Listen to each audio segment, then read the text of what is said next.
কিছু প্রিডিটারমিনার সব থেকে কমনলি যেগুলো ইউজ করা হয়, একটা হচ্ছে অল, একটা হচ্ছে বোথ, একটা হচ্ছে হাফ, একটা হচ্ছে ডাবল। তবে সব থেকে বেশি এই দুইটা ব্যবহার করা হয়। দেখেন, dash the men went home and stayed there. এখানে অলরেডি কিন্তু আমাদের ডিটারমিনার একটা আছে। কোনটা? The, the men. তার আগে শূন্যস্থান বসছে, তাহলে বুঝতেই পারছেন ডিটারমিনারের আগে মানে কি প্রি ডিটারমিনার বসবে। তাহলে এখানে আমরা কি বসাতে পারি? খুবই simple, all the men went home. সব মানুষরা কি করছিল? সবাই হচ্ছে বাসায় চলে গেছিল অ্যান্ড স্টেড দেয়ার, এবং সেখানেই ছিল। ঠিক আছে।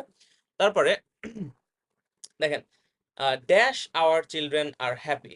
তাহলে আপনারা বলতে পারেন অল আওয়ার চিলড্রেন। চিলড্রেন দ্বারা তো আসলে একের অধিক আহ, সব সংখ্যক শিশুকেই বোঝায়। আবার যদি এখানে দুইটা শিশুকে বোঝায় তাহলে কিন্তু আপনারা এটাও বলতে পারেন যে বোথ আওয়ার